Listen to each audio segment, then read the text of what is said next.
vamos conversar agora com o senador Eduardo Girão, do Partido Novo, que vai colher assinaturas de senadores e deputados para o pedido de impeachment coletivo do ministro Alexandre de Moraes.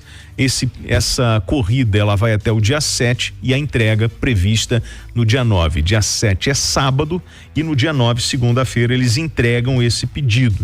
Deixa eu dar uma boa tarde especial para o senador Eduardo Girão. Girão, William Travassos falando. Boa tarde, você me ouve bem? Boa tarde, William Travassos, estou lhe ouvindo muito bem, parabéns pelo programa, estamos aqui às ordens diretamente do nosso gabinete aqui de Brasília, que fica pouco mais de 50, 60 metros do plenário do Senado Federal. Girão, ontem eu cheguei a ouvir o senhor falando, nós estávamos falando de pelo menos 14 assinaturas, seriam isso? O senhor já conseguiu atualizar esse número? Nós temos uma previsão de coletiva agora às 16 horas, e eu queria aproveitar esse bate-papo com o senhor para tentar antecipar um pouco desse conteúdo da coletiva. É possível?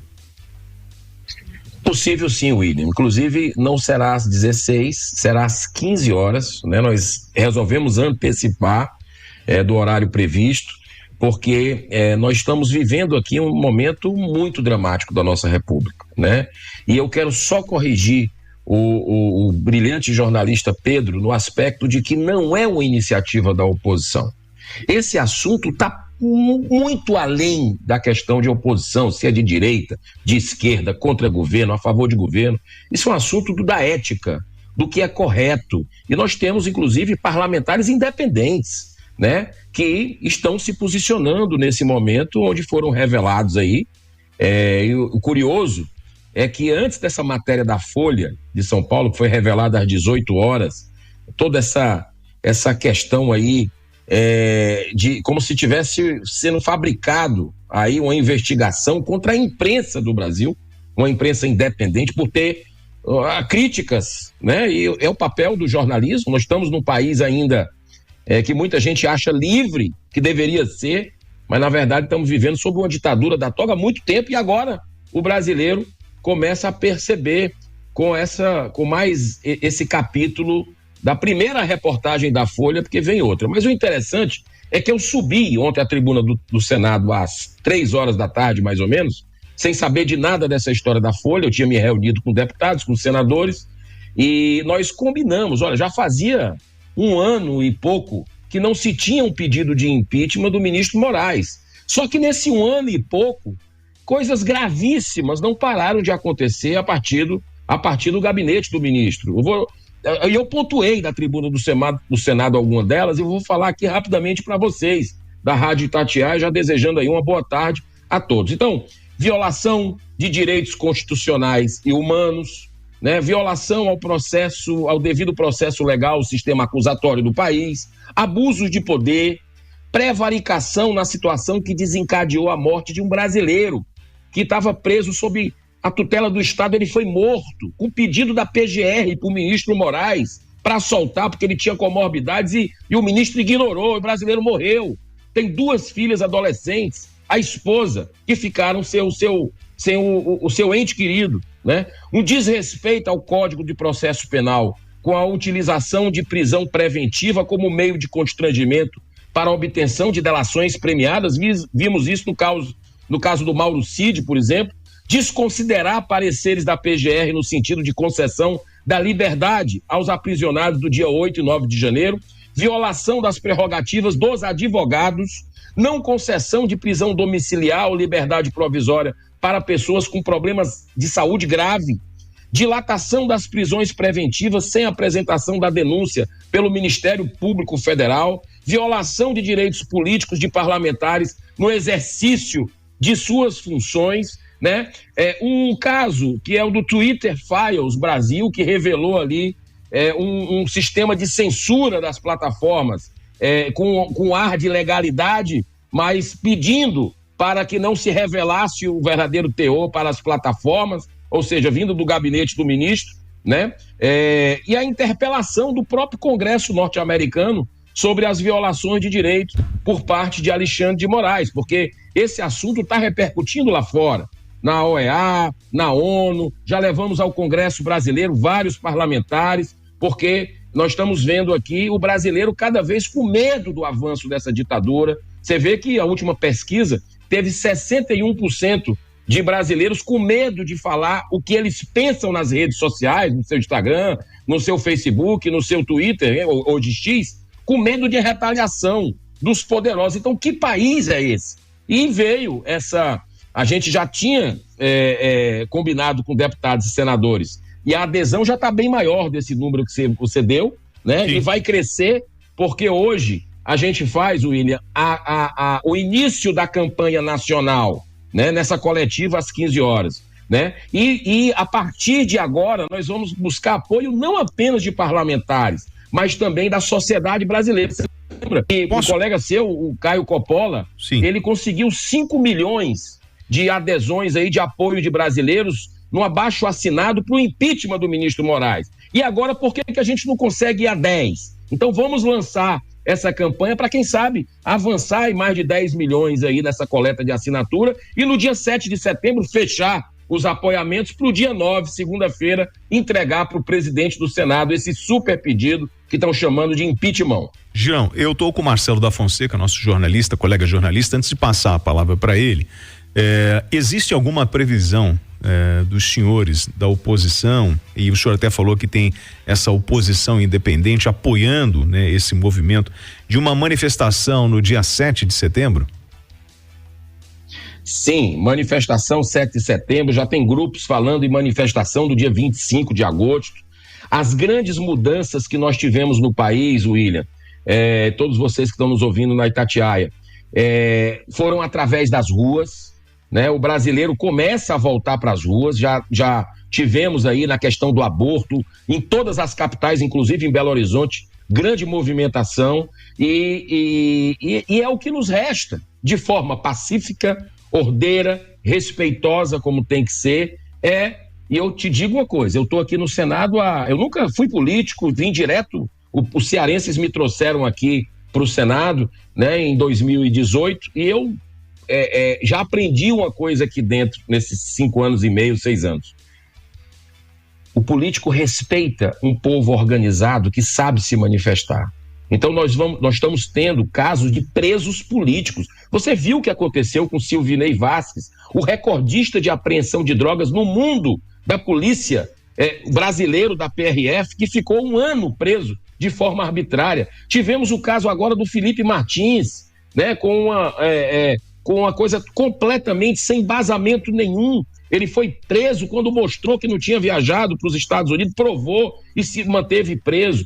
Então, o Brasil é de vingança, o Brasil é de revanche.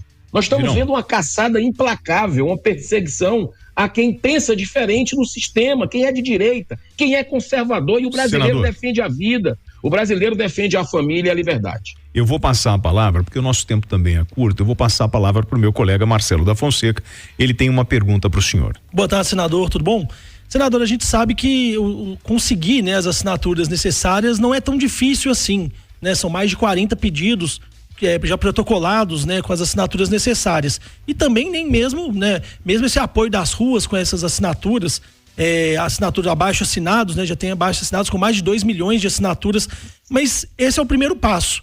Por que o Senado não consegue avançar depois disso? Apresenta o pedido com as assinaturas necessárias, muitas vezes tem até o respaldo, né, de abaixo-assinados, de manifestações, mas o que impede desse pedido ir para frente? Porque o que a gente vê muitas vezes são alguns senadores, principalmente daquele grupo do Centrão ali, né, que não quer se indispor nem com o governo, nem com o próprio Supremo, eles acabam pulando fora na hora que o processo começa. Na sua avaliação, tem chance de ser diferente agora?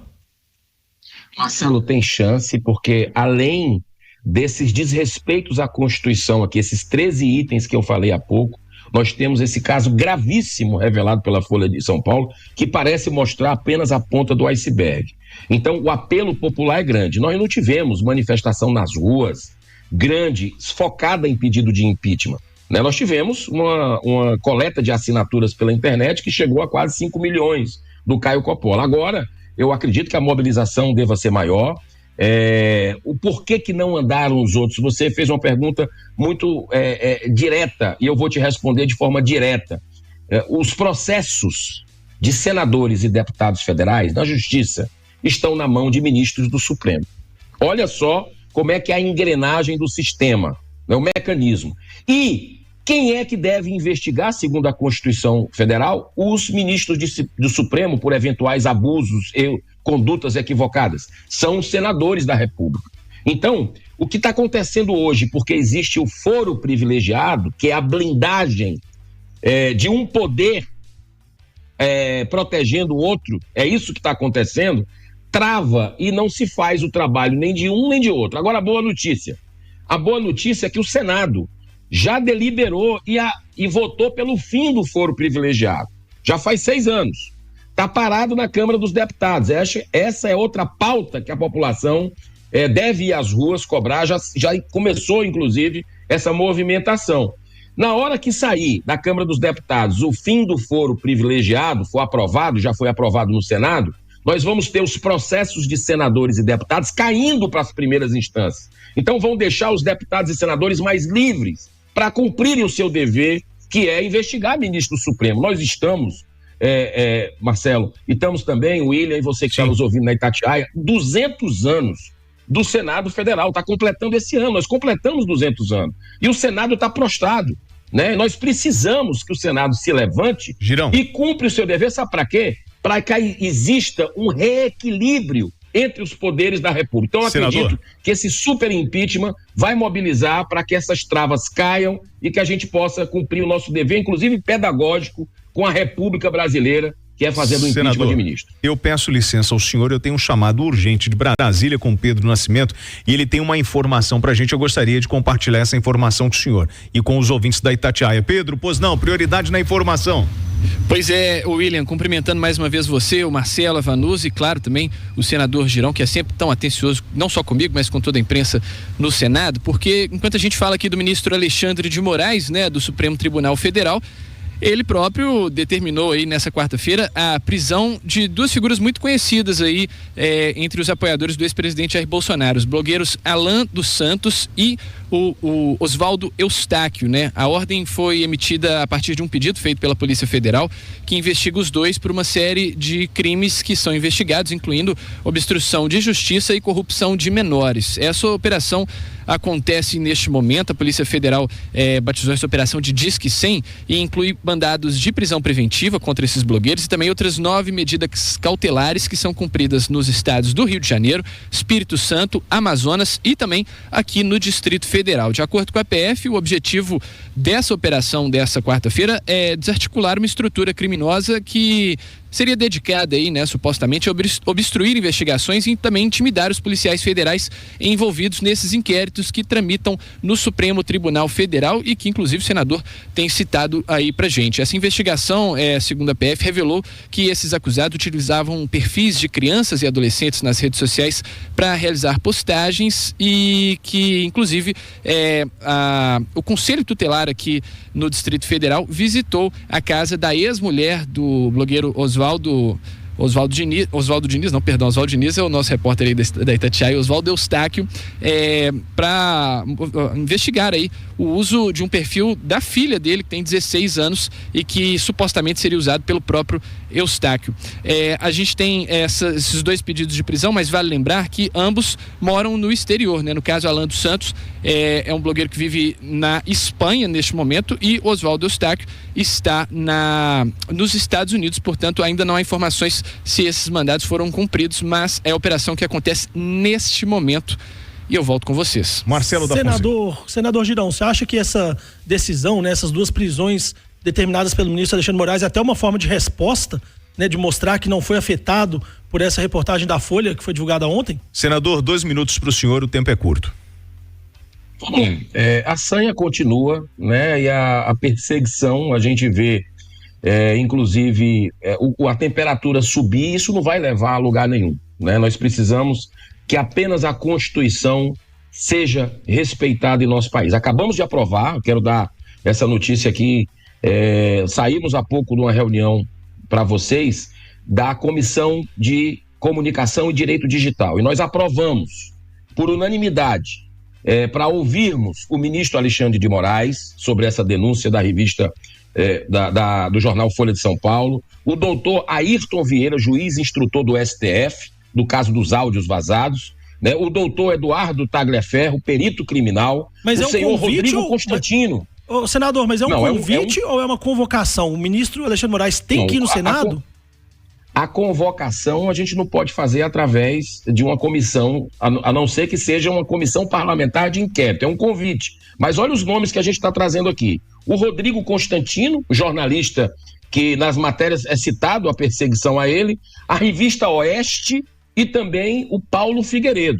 Então, se porventura o ministro não quiser colaborar, nós vamos ouvir os outros. O Senado é para ouvir. Né? Então, a gente vai continuar se aprofundando, fazendo o nosso trabalho, porque a Constituição desse país, a gente jurou e a gente precisa respeitar. Mas aqueles que são os que deveriam ser os primeiros a resguardar a nossa Carta Magna, são os primeiros a desrespeitar. Isso não é correto, isso está gerando um clima de instabilidade jurídica no país, investimentos indo embora do país, perdendo oportunidades, e o brasileiro com medo de se manifestar, não sendo totalmente integral na sua saúde, inclusive. Então, eu agradeço a você o convite, William, agradeço a todos vocês que fazem a Rádio Itatiaia, estamos aqui à disposição para esclarecimento sempre que for consultado, sempre que for convidado. Bom, a Rádio Itatiaia conversou com o senador Eduardo Girão, do Partido Novo. Senador, obrigado pela gentileza da entrevista. Uma ótima tarde para o senhor, uma boa coletiva agora às 3 da tarde. Marcelo da Fonseca, obrigado também.